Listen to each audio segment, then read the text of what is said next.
In Module 1.1, we established something important. The 2025 rule overhaul was not cosmetic. It was structural. It modernized nearly 2 decades of administrative code and aligned the rules with updated statutes in Title 32. Now we narrow the lens.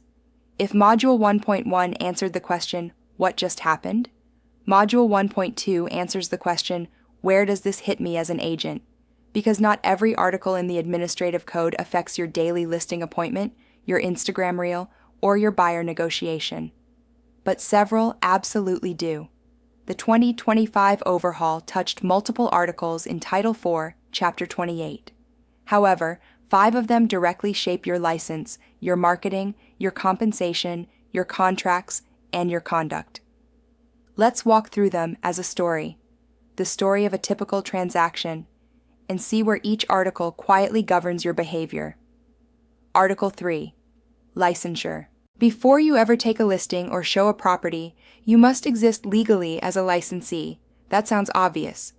But Article 3 governs the life cycle of your license: active, inactive, renewal, severance, reinstatement, and administrative status. In the previous section, we discussed modernization and statutory alignment. Article 3 is where that alignment becomes very real. Imagine this scenario. You decide to take a break from real estate for a year. You think, "I'll just let my license expire and reactivate later." Under older interpretations, that decision could create serious hurdles, including exam retesting or education issues depending on timing. With the 2025 overhaul, a new inactive license status was formally introduced. This was not accidental. It was designed to create flexibility while still protecting the public. Now your license status matters more than ever. If you are inactive, you cannot perform licensed activity. That means no negotiating, no listing, no showing, no compensation collection. The line between active and inactive is clearer than it has ever been. Why does this tie back to Module 1.1? Because modernization removes gray areas, and when gray areas disappear, your margin for error shrinks. Article 3 is your professional existence. Without compliance here, nothing else matters. In the next module, when we discuss specific licensure changes, you will see how this foundation supports everything else. Advertising, compensation, and supervision all assume proper license status. Article 5. Advertising. Now imagine you are back in business. You post a new listing. You boost it on Instagram. You use AI to enhance twilight lighting. You create a team-branded video. This is where Article 5 comes alive. Advertising used to be about yard signs and newspaper ads. Today it is about digital presence, team branding, AI renderings, and influencer-style marketing. The 2025 overhaul modernized advertising language to reflect electronic media and evolving marketing platforms. That means the department is no longer operating under pre-social media assumptions. Let's make it practical. If your brokerage name is not clearly and conspicuously displayed in digital advertising, that is no longer a technical oversight. It is a defined compliance issue. If you use AI to render a property in a way that materially misrepresents its current condition, that is no longer a novelty. It becomes an advertising violation. Remember what we discussed in Module 1.1. Clearer language equals easier enforcement.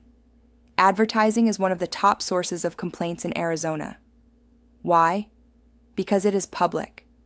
Consumers see it. Competitors see it. And screenshots live forever. Article 5 is no longer just about marketing style. It is about legal exposure, and it connects directly to Article 11, which we will reach shortly, because advertising falls under professional conduct and supervision. Article 7.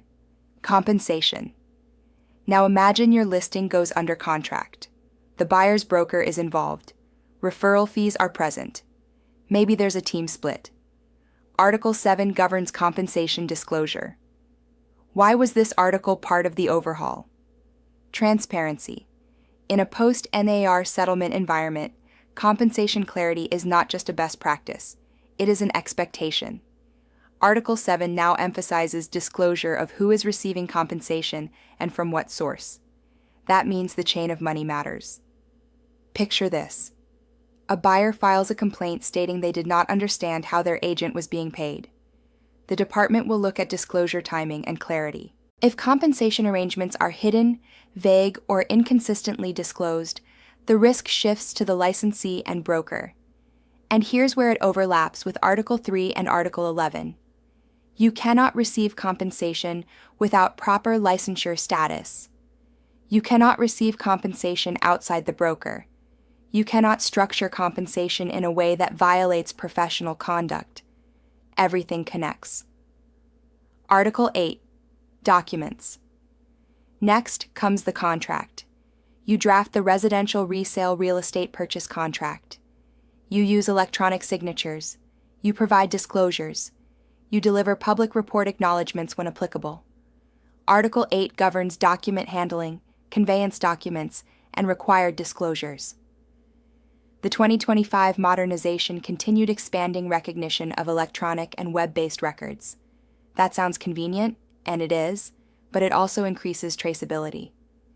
Electronic records create timestamps, login logs, audit trails. That protects you when used properly. It exposes you when used improperly. For example, if you claim a disclosure was delivered, but your digital platform shows it was never opened or acknowledged, that data becomes evidence. This ties directly back to Module 1.1's theme. Modernization strengthens enforceability. Article 8 also intersects with Article 11, because mishandling documents is not just procedural, it can become a breach of duty. Article 11, Professional Conduct. Now we arrive at the backbone of discipline. Article 11 governs duties to clients, negotiation standards, supervision, and professional behavior. During the overhaul, language was clarified so that the rules apply to licensees broadly. That means whether you are acting as a broker, salesperson, or even as a principal in certain contexts, your conduct is regulated. Let's consider a scenario. You are selling your own investment property. You think, I'm the owner, not acting as an agent. But if your conduct touches licensed activity or creates consumer reliance, Article 11 can still become relevant. Professional conduct is where advertising mistakes, compensation failures, document mishandling, and supervision breakdowns ultimately land. This is the article most commonly cited in disciplinary actions. And because the 2025 overhaul clarified language, there is less room to argue interpretation. That theme should feel familiar. It connects us directly back to Module 1.1. How these articles work together. Think of these 5 articles as the skeleton of your real estate practice. Article 3. Your license must exist and be valid. Article 5. Your marketing must be truthful and compliant. Article 7. Your compensation must be transparent. Article 8. Your documents must be properly handled. Article 11. Your conduct must meet professional standards. If one fails, the others often unravel. An inactive license, Article 3, advertising a property, Article 5, and collecting compensation, Article 7, with improper disclosures, Article 8, under poor supervision, Article 11, is not a small violation. It becomes a cascade. That cascade is exactly what modernization aims to prevent, and to discipline when necessary. As we move into Module 1.3, we will shift from which articles matter to why this is classified as legal issues. We will begin tying these articles directly to statutory authority and disciplinary power under Title 32. Understanding where the power comes from is what transforms awareness into protection.